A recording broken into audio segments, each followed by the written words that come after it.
J Love T, Mike Rumph has been terrible in recruiting for top targets. Do you think Al Blades Jr. and DJ Ivey coming back for their senior years will help build and develop his roster at the position? It sounds like those guys need to be recruiting Ivey and Blades.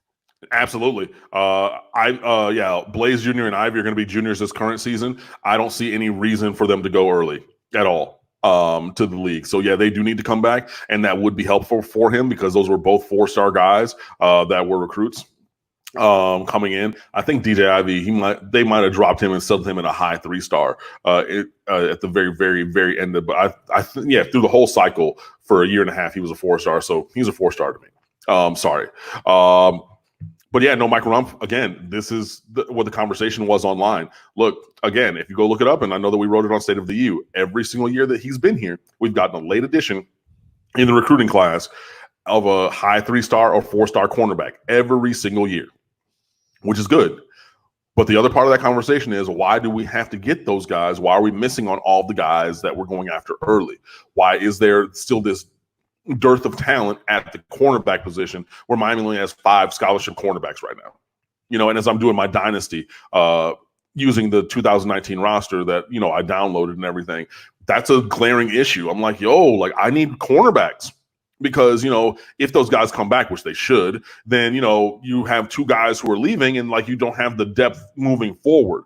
And that's a thing that you cannot overlook. You cannot understate the fact that Mike Rumph has developed some guys into being very good cornerbacks. They've been very good at Miami. They've been honorable mention all ACC, up to second team all ACC. Yet and still, the misses of the guys that we want. When you're recruiting, again, the analogies are so just readily apparent. Recruiting is shopping. So you go to the mall and you try to get those J's. You try to get that name brand thing that you want. Hey, I want one of those. Hey, I want one of those. And then say, nah, I'm good. We're sold out. It's right there. What do you mean? I'm looking at, no, we don't have any for you. Every year. And then, you go, man, I'm going to check this one last store. Oh, and you got 1 pair of denim dunks that were a special release 5 years ago, but they're in your size and it's perfect. And it could go with so many outfits. Bam, I'm going to get those shoes. And it's a great thing. And it's a perfect pair in my collection. It fits. I'm so hyped that I got that.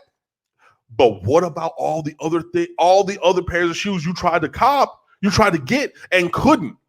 You can't only talk about what you got and ignore what you missed. And that's where we are with Mike Rumph. With all due respect, you cannot keep missing on the guys that you want.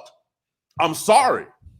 Cam, how do you feel about Amari Carter playing striker? I've been hearing a lot of fans calling for him to move to outside linebacker, but I believe striker makes more sense.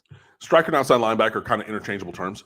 I'm all for whatever gets Gervin Hall, Amari Carter, and Bubba Bolden on the field at the same time. I'm for it. If it's whatever formation that looks like, if it's part-time and things like that. And Amari Carter, it's like a Mack truck. He just, woo!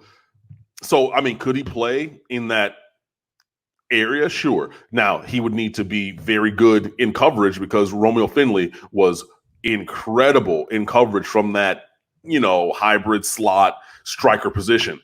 I don't know if Amari Carter has that in him per se, but he's 6'1", probably up to 210, 215 pounds, very well developed, and probably the hardest hitter on the team. If it fits, then it fits.